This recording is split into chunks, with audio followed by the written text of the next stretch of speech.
Okay, we should be live now. So thanks again, Nick, for joining me today, mate. That's all right. Glad to be here. Yeah, and we had a good chat yesterday, so we can follow up on that chat today, I'm sure. Yeah. I think you were on our last stream too, actually, with Jonny, weren't you? It's the last Yep. one we did together. I was, yeah. When was that? It was last week, wasn't it? Last week, was it? Yeah. Yeah, last Sunday. That's Yeah, right. Johnny's gallivanting around somewhere in the UK on his little family trip somewhere. So Okay. couldn't be with us today. We've got Emperor Jim here today. How you going, mate? Good to see you here. Your Blood Angels for the epic stuff is amazing, mate. Looking really good. And we've got Dale. Hey, Dale. How you going, mate? Good to see you here. So what are you painting today, mate? Epic Juggernauts of Khorne. Cool. Yeah. They haven't really progressed much since we last spoke. That's because I haven't really been doing anything. Yeah. So did you have a good day, mate? Yeah. Yeah. I haven't really done much, but it's yeah, can't complain. Oh, good stuff. Good stuff. Great. Okay. Well, I hope everybody who's watching is going to do some painting with us today, and I'm going to just give a shout out to Kettle Trout. Now, Kettle Trout, we'll have to get him on our live stream at some point soon, actually, because he's just released a new Kickstarter, and he sent me a message through Discord to share it with everybody here, to give him a bit of a shout out and that kind of thing. Yeah. Not specifically share it here, but I thought while we're here, I think maybe that's a really good idea. So I hope you guys can see this. It's a Kickstarter for his Famir, which he calls Famherian. I can't pronounce words like that at this time of the morning, but Famherian. Famherian. I don't know. That's how it's but who knows? Yeah, I think you said it much better, mate. But he's now, of course, the price, the value of money here is all in yen, so it's 771,783 yen. Yeah. His goal was 61,000 yen, so he's absolutely smashed the goal. And there's 11 days to go, so that's wonderful to hear. So if you want to get and have a look, just have a look at this. If anything, have a look at the Kickstarter. Please do so. I'll have to copy this link and share it in the stream because I haven't got it in the actual description, so I'll need to add that to the video description too. So I'll hopefully remember to do that. Famherian. Okay, thanks, Adfmac. Oh, okay, so you are Kettle Trout. Okay, that's good. Okay, mate. You should know. Now we know now. Yeah. So, well, it's really good to see that you smashed your goal and that you've got it fully funded now. So, and I know the miniatures are already designed, obviously, because you see, I've seen you paint them and show them on our Discord. So it's not a case of people having to wait for you to design everything. It's all done. So it's now just going to get cast and sent out. So, yeah, go and check it out and see what you think. And if there's something that you would be interested in, then you've got all the rewards here. I'm not going to go through all of them, but you've got just shields. If you just want shields, you've got the actual some of the figures and the shields, and you've got an entire deal with all 10 designs plus 35 shields as another one. That's probably, I think that's the last pledge, I believe. I know you got the other one here. So there's a few different options that you can go and have a look at. All right, so, but I'll leave that in the capable hands of people wanting to go and have a look. So, but Kettle Trout, yeah, we've got to get you on the Splatter Natter soon, mate. We'll need to organise that so you can talk about your design process and why you chose Famir as a subject for this particular project. Is there a lacking of Famir models out there, perhaps? And you just felt that it's something that you wanted to bring as like an old hammer project to people's, gaming collections, and people who are attended Bring Out Your Lead have probably seen and met Kettle Trout. It's Andrew, by the way, in real life, and got to see him play his Familiar Army on the tabletop in these 3rd edition games. Yeah. But Really I do nice. like the way he's got the, he's designed that the strut or something that, it's attached to. It's got all these heads and skulls and stuff on it, and these rocky boulders, so you can turn it into some kind of terrain or whatever. That's an interesting way of doing it, because I've never seen anybody do that. No. Okay, mate. So good luck with the rest of it. You've got 11 days left. Hope you make a killing, and you can go and go offshore to some remote island to avoid any paying tax. Well, it looks like a lot of money, doesn't it? But in the end, it's exactly. But hopefully that's a good amount. Yeah, 10 times more than he was minimum. Yeah. So that's right. So that's really good to see. And here we go. All sculpting, painting, terrain, illustration by Andrew McDonald. So he has disclosed his real name. So I wasn't. I wasn't doxing him. So like I said, the cast in high detail resin, and is Jeff doing these for you, mate? Is Jeff casting these up for you at Oakbound? That's probably, I think maybe that's what he's doing for him. Okay. So go and check it out, your heart's desire. And if you need some Familiar in your life, well, you've got a good opportunity now to pick some up. Yeah. And you can use them in Renaissance. I think there's if you play Warhammer Renaissance, there's now either official or unofficial Familiar contingent, and obviously there was the original version back in 3rd edition that some people may be playing, where they through the one of the last places they appeared, I suspect, 3rd edition fantasy. Yep. We need to get some out today. We're playing Hero Quests today with the guys remotely, so I'll get to play with some Familiar hopefully today as well.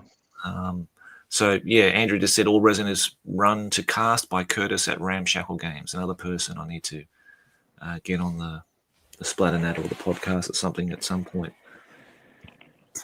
So many guests, so little time it seems.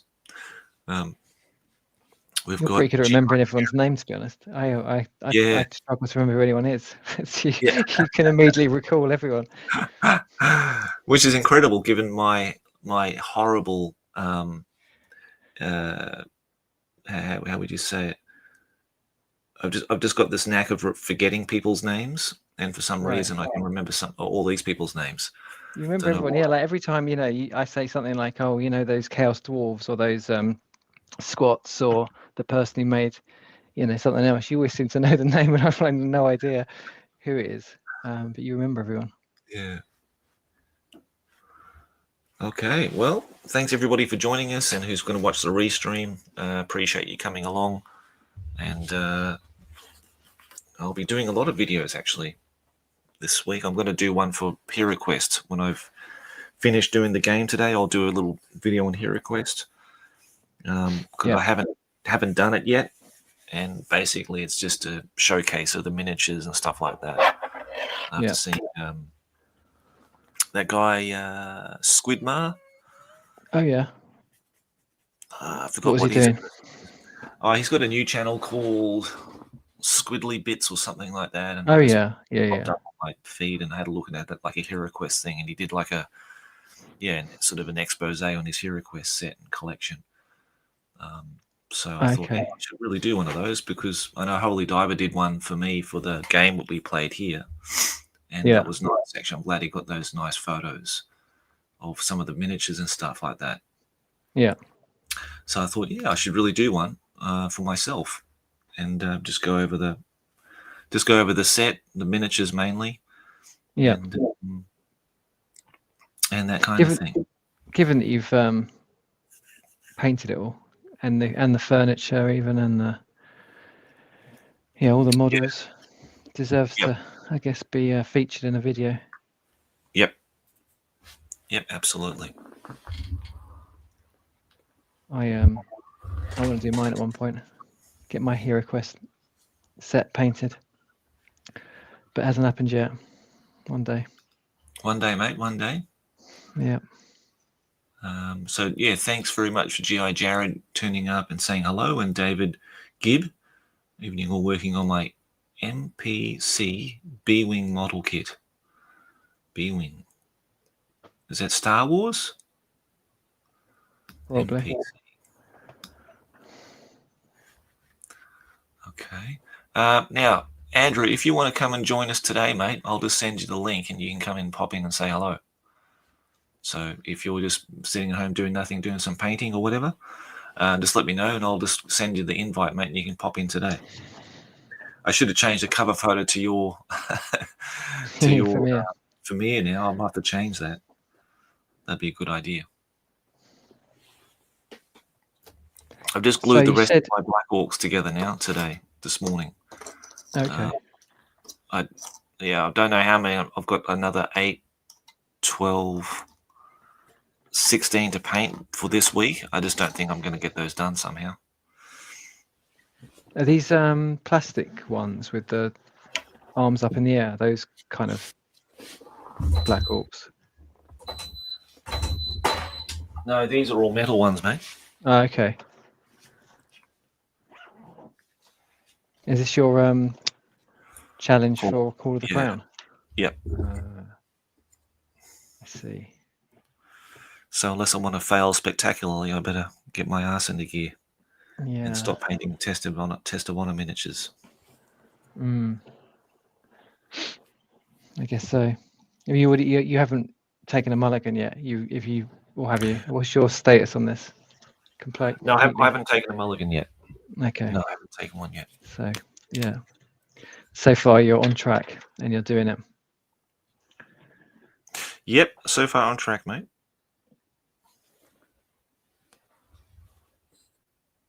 So I can't let the other guys down. No. They're doing such a great job. And I can't drink now, so it means I've got to actually start doing something. Right. What, you can't drink right now? Or you mean you can't drink? Well, I can't drink any alcohol because it's 7 o'clock. It's 7 o'clock in the morning. 7 in the morning. Is that your rule? No alcohol before lunchtime. Because I was saying, let's do it tonight. Because we were going to do it last night, and but I was so tired. I thought, no, I just don't think I can string two words together cohesively. So let's leave it till tomorrow. Yeah. But I do want to do it, live stream every week if I can. Yep. Yeah. And it's a good chance for us to do some projects, paint some stuff that we need to get stuff ready for the Call of the Crown and everything. Yeah. And I do need help with that. So you said videos wise that you're going to do a HeroQuest one. What were the other ones you're planning on doing? Man of War, because someone mentioned the monster set. I've got the monster. Sea monsters. The sea box set. And I see that. I want to go through that and start painting the miniatures for it. So I'm going to try to do that as a little video thing as well, if I can. I'm just putting a lot of. I'm loading myself up with lots of things to do this week, and if I can get it done, it'd be nice. And of course, I've got the Man of War battle report to do, which I'm sure people would be more inclined to see than this. So we'll see. But it's something I want to do. It's something I want to do, and because they're fun to paint. The monsters are probably one of the funnest, if that's a word. Most fun, yeah. Minutes to paint for Man of War, and even Max also commented that he absolutely loved painting that sea dragon, so he was keen to paint some more. Yeah. So you've painted some, but you've got others to paint. Is that right? I've painted the Beasts of the Sea. This is Monsters of the Sea. So I've got Okay. 5 more to do, and that's it. Yeah, that's Yep. it. That's all of them then, and that just gives me more options. Well, I always, because I think they're a bit interesting, and some like the Black Leviathan's crazily good, isn't it? That it'll be quite nice. I think we talked about this before, to like maybe have a random dice roll or something to see what you get. Maybe that would be a fun twist on the game. Well, yeah, because with the templates, you can just do it as a random template. Yeah, draw. that's right. Yeah. Yeah. I thought about. We did that in Discord streaming games. We did that before, Right. and then I would have like just 2 or 4 or whatever. I think we took the Black Leviathan out because it's just so powerful. Yeah. It's just ridiculously strong. It's got like 6 wounds and 4 attacks or something like that, and it's only worth 100 points. It should be worth 150 or 175 for what it can do, because it can just rip ships apart. Yeah, I've definitely seen like people saying online that they like always take the Black Leviathan, and so does their opponent. So it's like, it's every game is one each. But we should get it in the battle report. I'll definitely take it against Cows Dwarves. Yeah, and exactly. I'll definitely take it against Dark Elves. It's a good counter for them. Yeah. I think I hope you like my Donald Trump hairstyle today. It's just I'm just out of bed, so it's just all over the place. So I appreciate it. Yeah, it's fantastic, as he would say. Yeah, I'm looking forward to that Man of War video. Yeah. Don't know who won, but I know that I know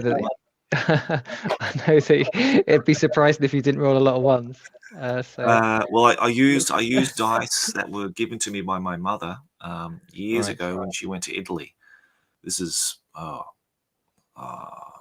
it must be at least, well, it's getting close to 20 years ago now. And I was looking for the fuck dice that Cameron sent me, and I just can't find them anywhere. So they're not in any of my dice bags or whatever. And okay, so Andrew can't join us tonight, but we'll get him on at some other point in the future and get him in here. Yeah. So I'll use those dice instead, because I thought that'd be nice just to use something completely different.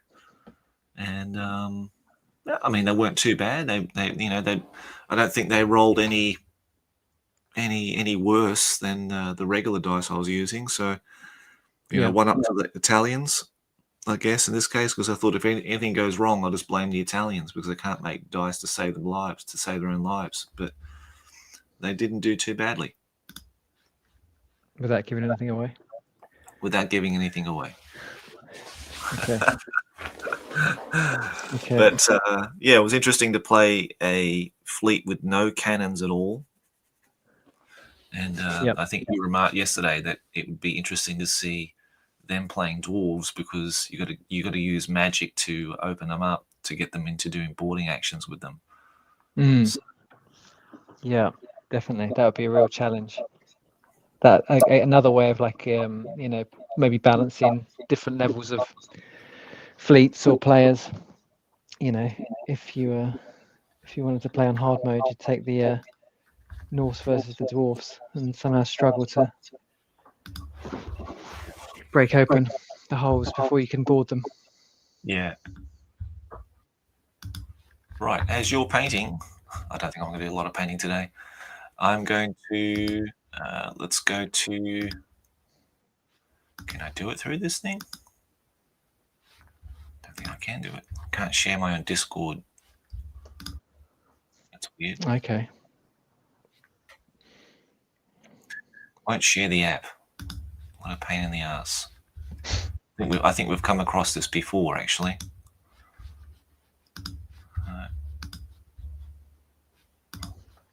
Just try that again. No. My experience of using computers whilst doing this doesn't work. Nothing works. Okay, let's try another way. If this fucking thing will let me do it.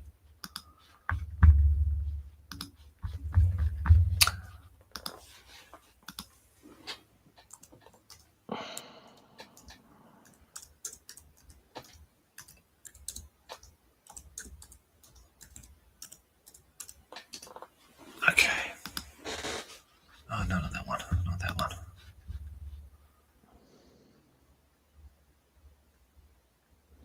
No, I won't bother. I can't find it. You can go through the internet and go into Discord that way, but it's yeah, I just can't find it now. Windswept and interesting, my hair. Thank you very much. Very kind of you. Of course, it's fantastic. You know, as the Orange Man would say. So, what's your expectation for the end of year? Is it? Did you say Born in Kai? The end of year party, if you like. Oh, end of year party. Yeah, hopefully we can get all together and play some games. So that's usually the tradition.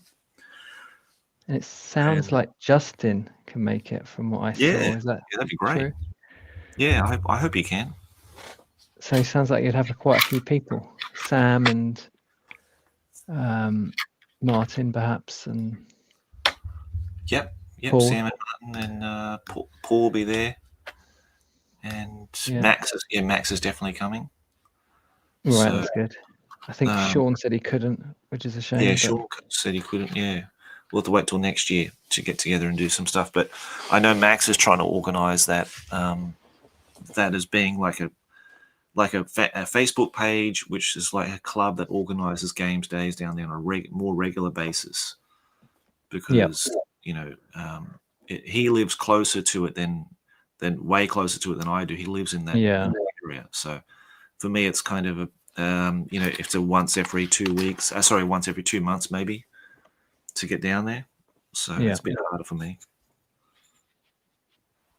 Yeah, he's quite close to it. Yeah, I think because he's actually in. What's the name of the Chiba? Yeah. Yeah. Although not the same bit of Chiba, but it's still Chiba. Yeah. So you got a day. It's no school today, is there? You said that's because it's national holiday. Yeah. Yep, national holiday today. Do you know what the holiday is? Labor Day, mate. Okay. Right. So you have to win there to do your labour. We're celebrating the fact we don't have to work. Well, not me, I do, but it's Sunday night for me. So yeah, exactly right. That's right, mate. Hey, Tom, how you going, mate? Good to see you here. Yeah. But I'll have to teach this afternoon. The kids are coming over for the lesson. That's okay. It's just the wife's cracking the whip. Right. Teaching kids. Yeah, just teaching my son's classmates, basically. Oh, yeah. Yeah. How'd you find that? Yeah, it's not too bad. They're okay. They're nice kids and everything. If they were a complete handful and it was just like a nightmare, I would just say, no, I'm not doing it. Now, initially, I didn't want to do it, but they kept asking, you know, one of the kids kept asking us, you know, oh, can Josh teach us? Can Josh teach us? And so in the end, I just caved in and said, okay, well, you can, you know, I said to my wife, you can organize everything. It's done through your business. You know, you do everything. I'm just teaching and that's it. And so far so good. So it's every Saturday from 9 till about 10, and then every Monday. Monday's a bit different because Monday we actually look after the kids from after school. Right. Today will be a bit different, but usually it's like 3 hours they're here for. I teach them for like 40 minutes, but they're here for 3 hours. But Leo enjoys it because he's got the girls and the boys there playing games, and they're playing Switch and what have you. So he loves it. You know, it's great for him because he doesn't have any. Yeah, so it's nice. You know, so we do it really for Leo. That he has some nice interactions and game time with the kids every, you know, twice a week. Yeah, that sounds nice. Yeah, for him. Not so much for you. Yeah, I just escape up here. I let my wife look after. I just escape up here. Yeah. Yeah. You can't. They're a bit young to do a sort of a big game of Yeah. Warhammer or something. Yeah. How many would be in the house at the same time with him? Say tomorrow. So on Saturday, Today, it's 1, 2, 3, 4 kids plus Leo, so it's 5, and then on Monday, it's 4 kids including Leo. So yeah. Okay. and we had one mother saying, "Oh, would Josh want to teach my 3-year-old son?" And I was like, "No, I'm not doing that. No. Send him to one of these, these teaching schools here. I'm not interested in doing all that kind of stuff. Lovely little kid, Yeah. but yeah, no. I think my wife was trying to push me into like doing more and more, and I was like, no. At first, I'm not making any money out of this enterprise. It's slave labor. It's like working for a black company in Japan. This is exactly what it's like. and then I've got other shit to do. Like I've got to paint. I've got to teach. Like from part of my work, I've got to do commission stuff. I've got to make videos of, and all that kind of stuff. So I said, no. I think you're taking the piss here. Yeah. So she just sees the money coming in. Oh, that's good. You can do this. You can do that. Yeah. I can. Yeah, like I am bullshit. She's like the black company boss. That's, Yeah, exactly. Yeah. Just sees you as the poor vulnerable minion. No, I think 3 years old's way too young, isn't it? I mean, that's just there's no point, is there? No, he needs to be in a class where there's lots of other kids of his age, and preferably with a nice looking female young teacher, not like a big grizzly old praying mantis looking Basil Fawlty leering down on him, like some kind of Frankenstein. So you want someone. Yeah, that's how I think about it too. Anyway, like young kids, you should have a young girl, or young woman. I think that or a young guy, who's got full of energy. He's full of energy. Who's who can really run around, and you got to do all kinds of stuff. You got to be all gymnastic and everything about it. Yeah, I know. Those days are well behind me now, mate. I've given the baton on to the younger generation. I just sit in my ass and just say, hey, how do you spell Thursday? Here's the first letter, and all that kind of stuff. So, I don't put a huge amount of effort into it. And no. Well, you don't really need to. If you're teaching like salarymen over the internet, I mean, like, for that, that's a piece of cake. But for the kids I've got, they're all now 3rd year, and they're almost going to 4th year now. So it's more like for them to practice writing and reading, and doing a lot of phonetical kind of practice as well, sounding the words and stuff like that, making sure they can read basic English, because they're not going to get taught that in school, because it's so fucking hopeless here. So all that kind of basic sort of stuff, just give them a good head start. You know what I mean? Yeah. Because unfortunately, they've got no choice in the matter. Now, when I was a kid, you didn't have to do any language. You didn't have to learn a secondary language. And for Japan, it's like you have to learn English. There's no way around it. That's it. You're going to have to learn it. So, unfortunately, they're going to have to do something just to get them. If they especially want to go to university, they've got to learn a certain amount in order to pass the final exams and stuff like that here. So I kind of feel sorry for them in a way, because they're sort of locked into it,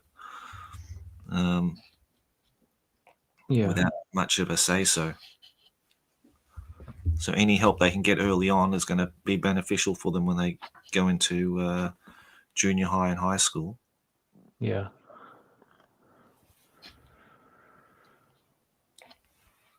Yeah, my son will be okay. Like Leo will be fine.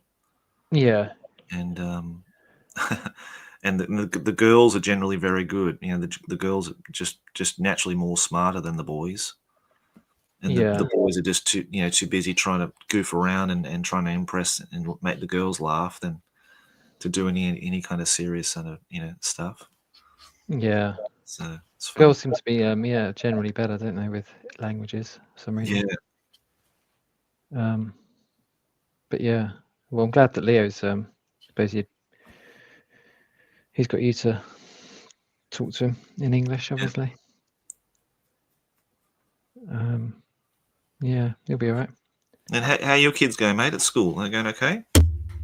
Yeah, actually, they're off to like a school trip this week for like 3 nights, which is good news for me. Yeah, so hopefully they'll enjoy that. Yeah. And maybe they won't come back. Yeah. Well, they're apart from that, they're okay. Yeah, they're doing all right. I mean, it's a bit hard for them because they've kind of got used to doing Japanese, and now they've been thrown back into English. But it's just a matter of time, I think, before they catch up with the others because we're just trying to do as much reading as possible. So I'm sitting reading with them, or they're reading to me in English, every day. And even in the last few weeks, since we've been back, they've got a lot better, and their writing's better as well. Like they couldn't spell anything, like any English word they just spell completely like phonetically, like was is WOZ and stuff like that, And I was like thinking, text language. Yeah, but now that's got better. Yeah. Classic. So I mean, their speaking's always been fine because, like Leo, they're used to speaking to me, and yeah. But they're right. Yeah, it's funny. Even though they read a bit in English in Japan, they obviously didn't really learn how to spell anything because the spelling was awful. But that's just doing that every day, as they do at school. Just they're getting better and better. So, and no doubt they'll soon probably forget all the Japanese and they'll have to go to Japan and learn that again. But trying to balance that, I suppose. A bit of both. So I hope everybody's enjoying the conversation. No one's left the live stream so far with 2 parents talking about their kids. Talking about their kids and completely, like obscure Japanese related living. We could talk about second edition 40k if you want. I don't mind, or anything else. Oh, anything, I'm fine. Whatever, mate. But I'm glad that the kids are settling in there then after their coming back from Japan. Yeah, it seems so. I mean, they seem happy. I always ask them every day, "Are you okay going to school?" Expect if it was me, I'd be like, "Well, not really, but I've got to go, haven't I?" They seem okay with it. Okay, that's good. They got their friends there and everything. Yeah, exactly. Yeah. My eldest is actually in Singapore at the moment. She's on holiday. Oh, good on her. She lives in Tokyo at university. Yeah. She's I think because it's a public holiday in Japan, she's gone. She must have today off for you. She was there a few days in a row, so I think she's enjoyed that. Oh, good. And she went with some friends as well? Just one other friend, from her university. And I got some photographs that she showed me of her in various places in Singapore. Never been, so I don't really recognise any of it, but it looks good. I'd like to go one day. Yeah, I'd like to go there too. They've actually got a pretty big gaming scene there, eh? Have they? Yeah, I was really surprised. It's Singapore and Thailand. They both have pretty big gaming scene, as in, like, they've got game stores, miniature game stores, tabletop game stores. Singapore has got the Simon, that Cool Mini or Not. They've got their own store there, and of course, it was a former British colony. A lot of the people speak English, and or they're taught English as a secondary language. I would say still. And yeah, there was a guy I used to follow on YouTube that they played it when I was into A Song of Ice and Fire. Yeah, they would play, and they had big tournaments there and everything. And he ran a channel where he just played A Song of Ice and Fire games with all the local guys at the store, and he actually ran his own game store there in Singapore. And and he would sell a lot of those products there, plus a lot of the Flames of War stuff as well. I think it's called Blitz Minis from memory. Okay. Yeah. In Singapore. Yeah, but I always enjoyed watching their videos, and they went to other game stores and they would play games there, and it was just interesting because I'd never seen anything from out of Singapore related to gaming. No. And when we played Infinity here, I noticed there's a group, not a very big group, but there was a group in Thailand that also played Infinity as well. But like all these places in Asia, they're all sort of in the major cities, like I suppose Bangkok for Thailand, and then they're tiny little places, tiny little stores, Yeah. But yeah, they do exist. People do play games there because if they're learning English and they're interested in something, yeah, because the games they're not translated into their language, so they've got to learn or have some knowledge of English before they can start playing it. Yeah. But yeah, I was just interested to see that that gaming culture has moved on into places like into those Southeastern Asian countries where I don't think anybody would even know at all that there was anything like that there. Yeah. Yeah. No, I don't really know anyone that lives there that plays, but I imagine there are people, lots of people probably that. And then you got the expats there too. You got a lot of people living there for work or what have you. That are from the UK or the USA or whatever, or Australia. Yeah, that's true.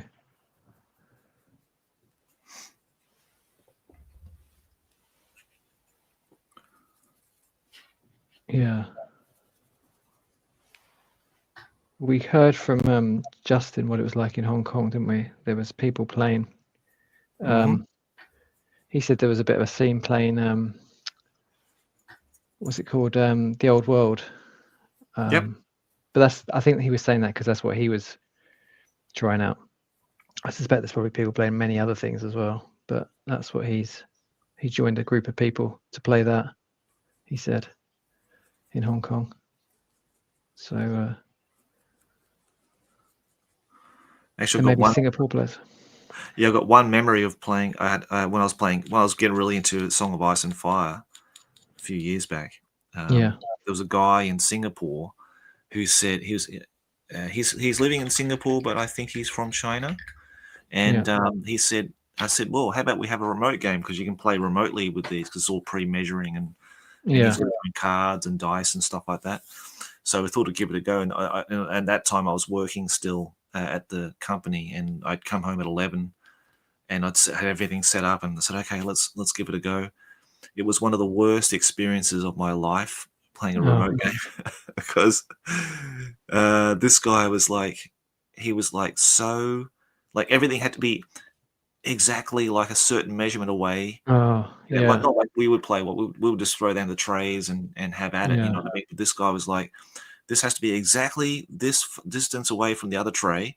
And then when you go to move it, use a spare tray to move it in an exact position. Like you need a protractor to find out the exact distance away and the angle and all this kind of stuff. I thought, oh, this is fucking awful, mate.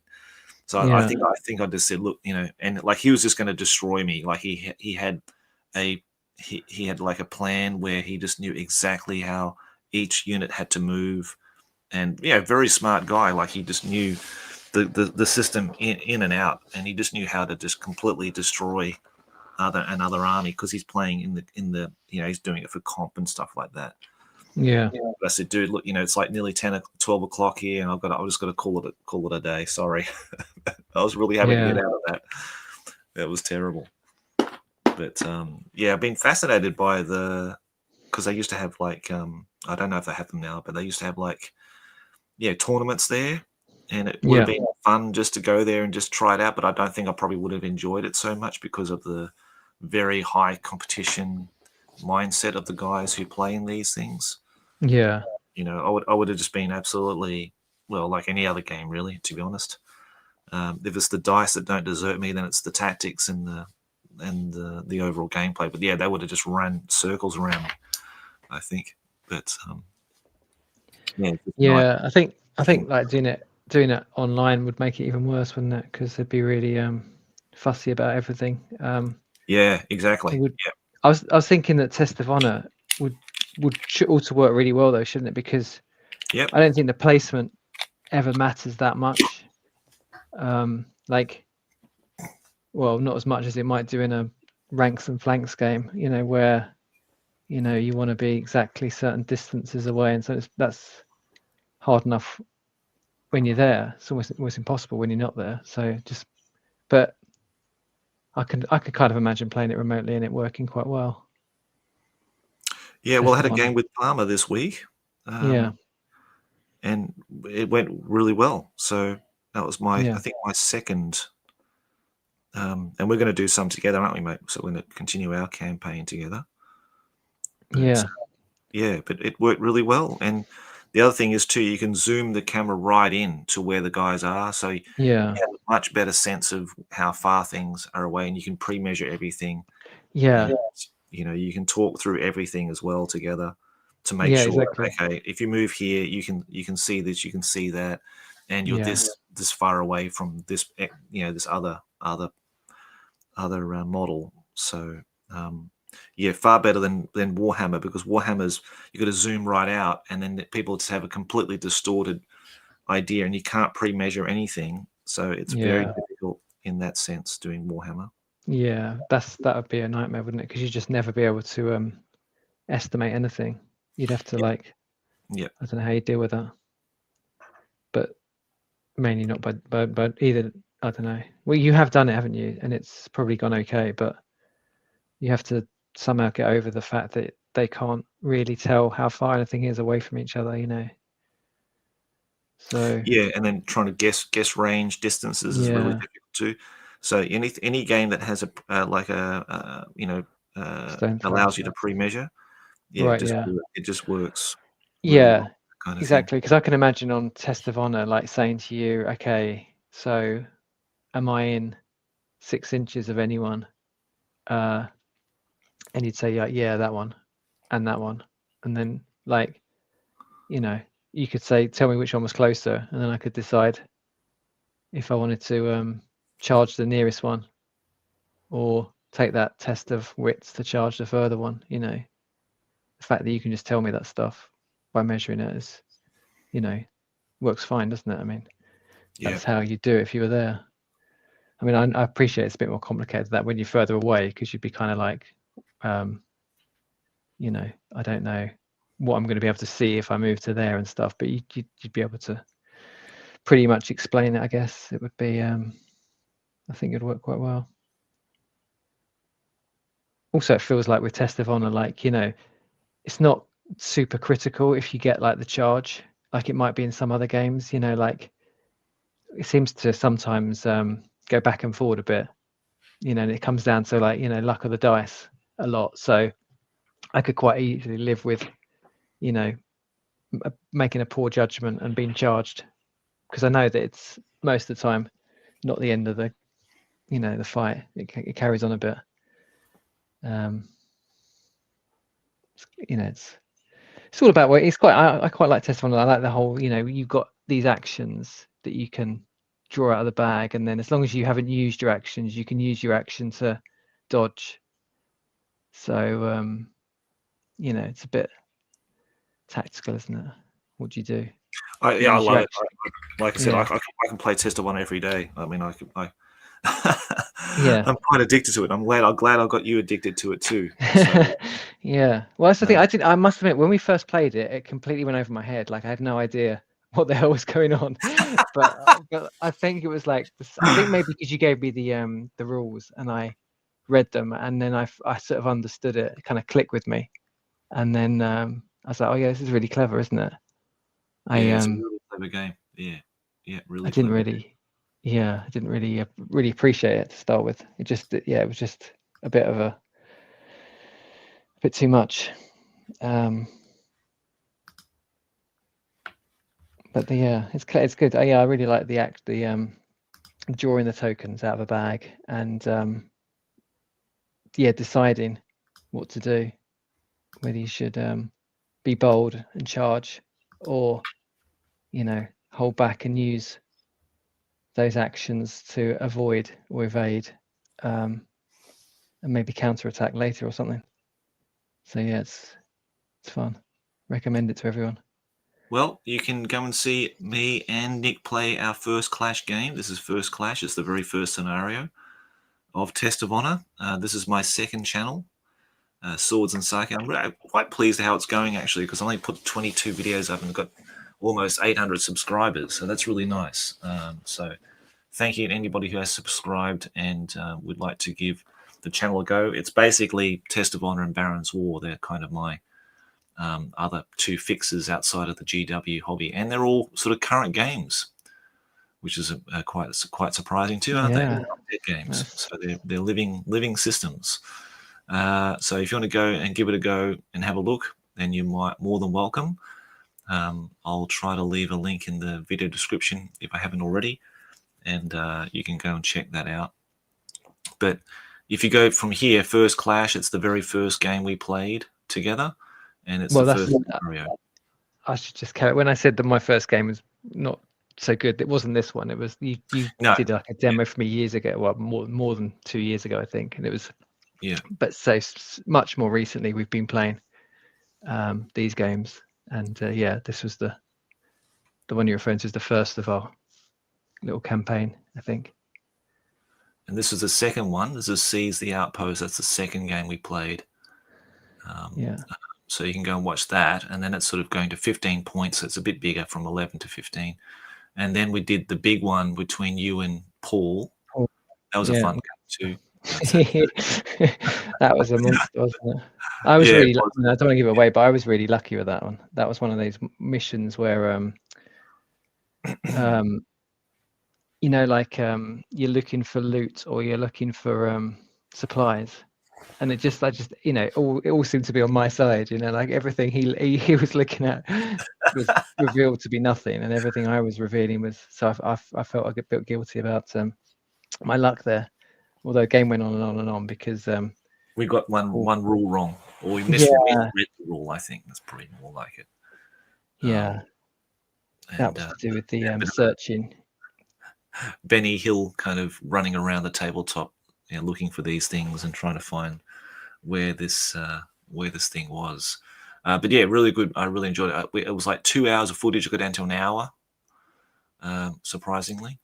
And the one I just played with Paul recently is this one here, this rescue. That was like the final part of our little mini campaign, but to show more of the actual scenario more than anything. So yeah, mate, look forward to going over that with you and finishing off our campaign. I do release little updates, so very much like in the Gork Talk style, or Thank Gork It's Friday sort of style, type very relaxed videos, and give shout outs to community members when I can, from the Baron's War Facebook group and so forth. So yeah, if that sort of floats your boat, then check out Swords and Psyche. Yeah, it's good. In Baron's War, I'm looking forward to seeing that being played, but I don't know how you're going to do that. Have you got is it remote in your mind, or is it not remote? No, Max was here. Max was here on Saturday, and we were talking about. He actually brought up Baron's War, and he said, "Oh, I picked up the rule book and the first edition rule book, I said, "Oh, that's good." He said, "Yeah, I want to try that War Host. Do you want to give War Host a go? That's the fantasy version of it." I said, "Yeah." Okay. I said, "Any chance of playing Baron's War, mate? I've been collecting this shit for years now. I haven't had a game of it, so Yeah. I put all this investment to good use." But we talked about War Host, and he looked at the undead, and he sort of felt a little bit underwhelmed with what the undead were. It's more like a human cult worshipping the undead rather than the actual undead kind of thing. So I said, "Well, how about we just give Baron's War a go?" I said, "I'll paint up the Yeah. starter set." And he said, "Yeah, okay, let's do it." So he took the rule book home to read, Yeah. and I'll just start chipping away at finishing off the starter set, and then Yeah. we'll give it a go, and we'll actually we'll record games when we get around to actually playing it. So yeah, Yeah. I'm really looking forward to that because it's been something that I've been collecting and painting up for years now. Missed the first edition. That's gone and gone. So second edition, and I want to play it before it gets to third edition. So, Yeah. Well, you've done well because you only got that set when it first came out, like almost actually before it came out, didn't you? You got it a few before it days actually early. got released, yeah. Yeah. And you've done quite well because you painted up a fair few models, haven't you? I mean, were they all the models that came with it, or only a fraction? So I've only got the command group. So I started off with the knights, foot knights, Yeah. and then their sergeants, Yeah. and now I'm doing all the pleb guys, all the Okay. the regular levy and the bowmen. They're the Yeah. ones left, and I've got to do the barricades as Yeah. well. And now, thank Gork, Max has got a 3D printer.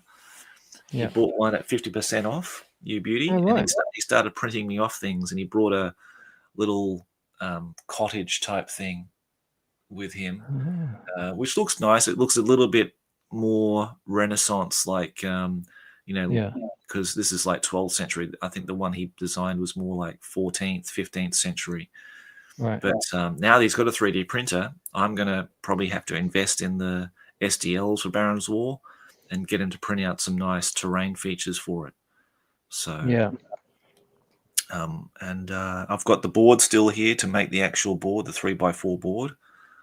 And now I feel more inclined to start doing something for that because now I've got actually somebody who wants to play it. Yeah. Hopefully enjoys it, and we can keep it going. So that'd be really good. Yeah. Yeah. Because I was quite into it, but neither of us have ever actually played it. So it would at least nice to try that out. I've seen other people play it on YouTube. It's all based around D10s or something, isn't it? I think. Yeah, which is D10s. interesting. But yeah, not actually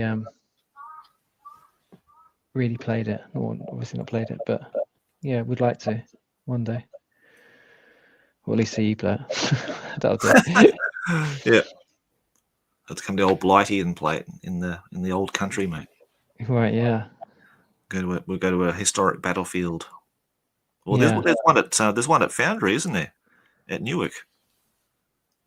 Right. Yeah. Just next to it. Yeah, just next to the Foundry. I know someone posts up a photo of it. There's like an actual 12th century battlefield. I think it's during the Barons' War that it was fought at. Right. Yeah. Well, the other guys in the chat will know more than I do, but yeah, that was interesting to see.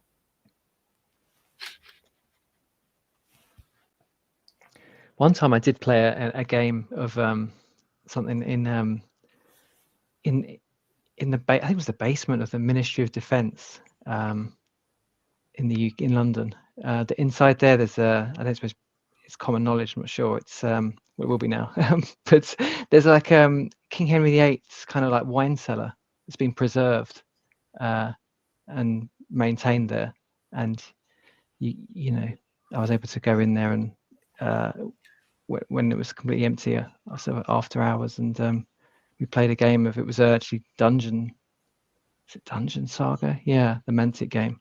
Oh, but yeah. It seems more appropriate to play something like Baron's War. Yeah. Given it's Henry VIII. And get sloshed at the same time. Yeah, there's no actual wine though. so No, it wasn't that good. Yeah, it'd be definitely good to play that. Yeah, I imagine that getting the buildings right is because the thing is, you've got the ones for the Test of Honor or a few. Yeah. But then you'd have to get different ones. I suppose Max has got a printer that's handy. Yeah, he just have to get the STLs, doesn't he? Really, or you do into. Yeah, well, the deal is that because I said, because I'm always bugging him about painting the scouts for that Ultramarines game, and I said, don't you fucking paint them grey too, because he's always painting things grey. I'm always giving him a hard time. Right, Hey, Cody, how you going, mate? And as a joke between us, because everything he paints is grey. I said, why is everything grey? Like if it's either black or grey. So right. I'm sort of astounded when he paints anything out that's not grey. So like his Bretonian fleet, were not Yeah, grey, they were quite bright, weren't they?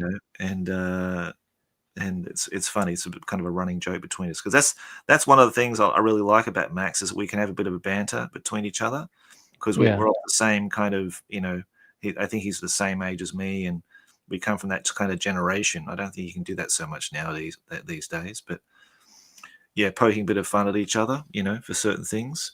And so he's always talking about, I always give him, say, oh, when are you going to paint those Ultramarines, because we can play Ultramarines, because it's one of my favorite games I played as a teenager, Yeah. And he goes, oh, there's like 20 scouts, and just seems so many. I said, look, I'll help you out. Just give me the miniatures. I'll start them on, and then I'll in exchange for that, you can start printing me off some terrain, and there's loads of stuff I need, Test of Honor and Baron's War and all that kind of stuff. And I'll see if he's got some ridiculous amount, like 20 Reaver Titans and 18 Warhound Titans, and I'll try to get a couple of Reaver Titans off him as well, so I can have an actual battle company of those for Epic. He doesn't need that many. He'll never paint them. He'll never ever paint them. No. So yeah, I'll make a deal with him next time I go and see him over the winter holidays. Yeah.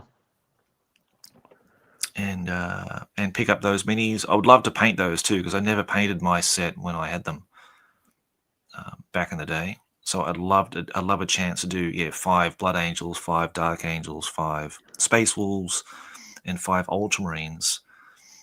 And I might take the real piss and paint them up with Goblin Green bases. Oh. Yeah. No, I won't do that. We already talked about that. We'll do something like maybe he's got like proper bases with the mesh flooring and stuff on it. Yeah. That suits the Space Hulk kind of theme. Yeah. I'll even paint grey rim bases for him, just for him. Yeah. So he'll be happy. The Battle of Stoke Field, 1487. Site in the field next to Foundry. Okay, thanks, mate. That's Andrew. Good knowledge. Yeah. Well, we're coming sort of close to the end of the stream today, guys. Sorry, I'm going to have to... I already talked to Nick about making it a shorter than usual one, because I need to set up my table for playing Hero Quest. Now, hopefully the guys are going to make it today too, because there hasn't been a lot of responses on our Discord about that. Let me go and check.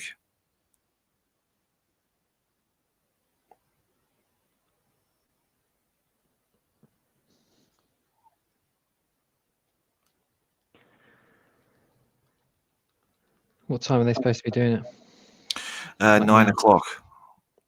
Okay. Which is an hour from now. Like an hour. Oh, yeah. I'll just put a message on there to say, hey, we're ready to play. I think Tarkin will come, and hopefully David. Who else is in their group? I can't remember. It was Tarkin's now taking over Chris's dwarf. Cam is playing the wizard. And, right. Okay, so Cam's okay to come. Okay, and then it's Brian who's playing the elf, but I haven't heard from Brian in months, so I don't know what's going on with him. So hopefully he'll come, and we'll have a full party. But yeah, that's that. Yeah, talking about remote gaming, that's where these games exceed, because you're never going to get, in the very rare instance, 4 people to come, a dedicated group, to play board games of like 12 scenarios over No. time. You're just not going to do it. So Discord is the best way of doing that.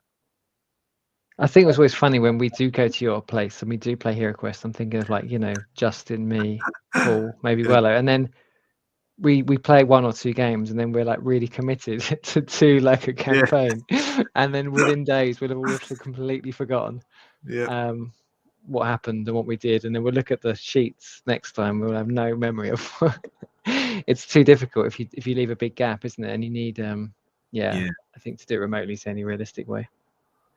And it does work really, because I've joined you on the remote ones with those guys. I think maybe filling in for people being absent, and it does work really well.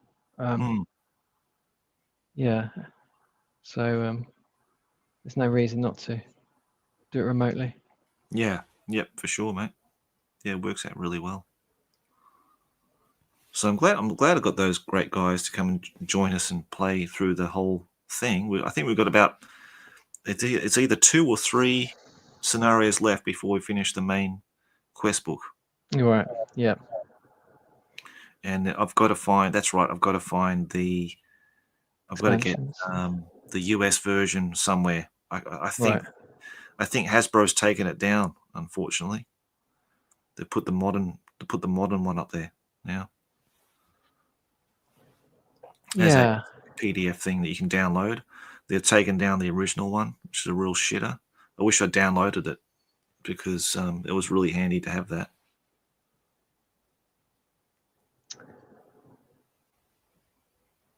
Yeah, and then you also want to get Kellar's Keep, or the Return of the Witch King as well, I guess. Yeah.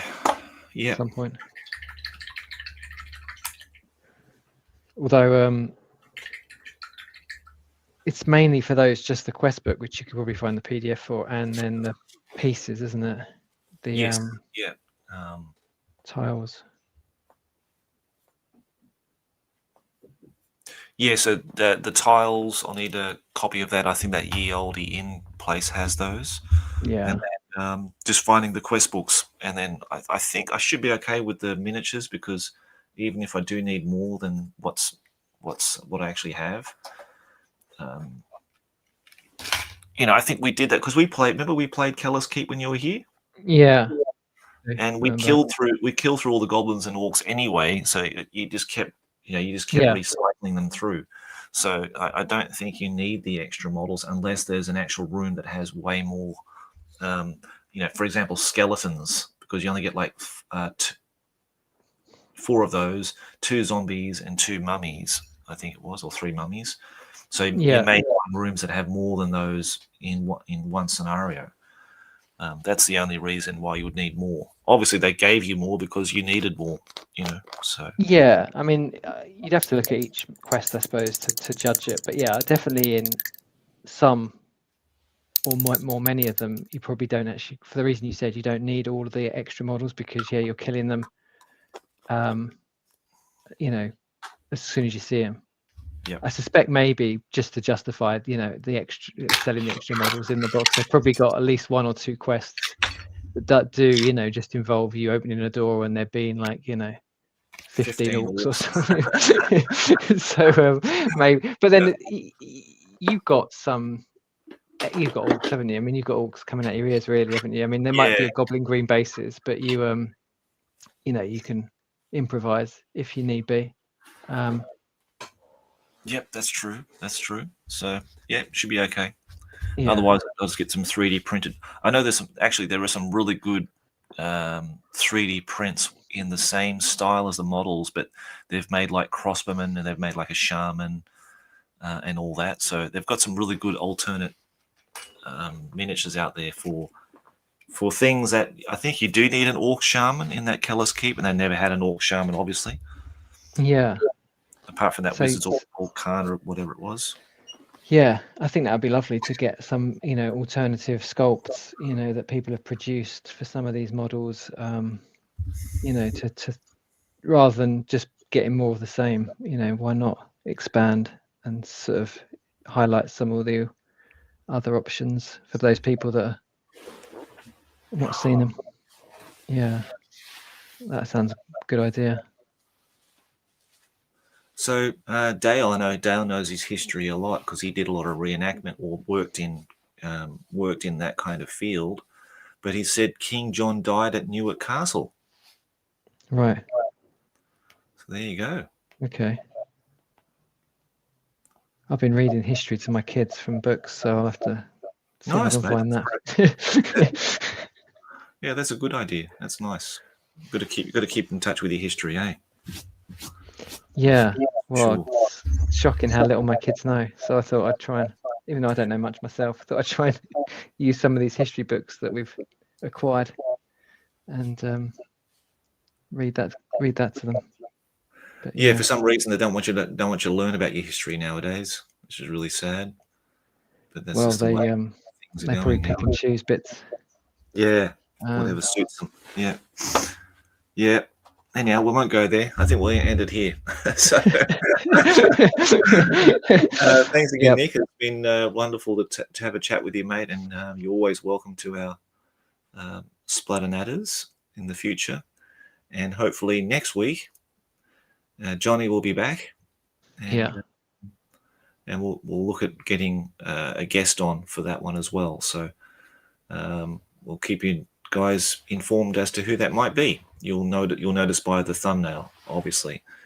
In this case, it was your wonderful Sylvan Spearman this time, mate, that I got to paint for you when you were here. So I'm glad that they arrived safely and on the plane over to the UK. They were.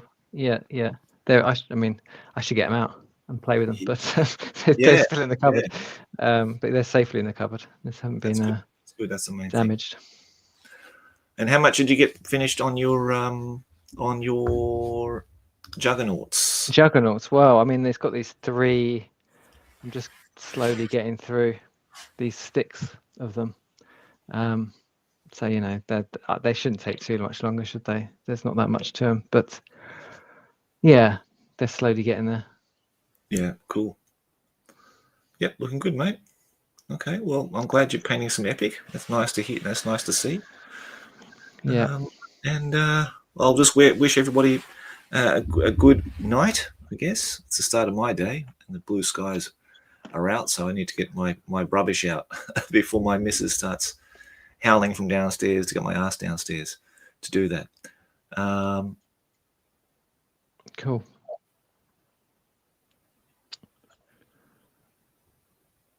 Yeah, teach your kids all the history. That's it, mate. Power Wolf. Well said, mate. I think so too. But guys, look, have a great day and great evening. We'll catch you again later next time. Take care, Nick. See you, mate. Yeah, see you later. Bye-bye. See you guys. Thanks for joining the stream, everybody. Have a good week.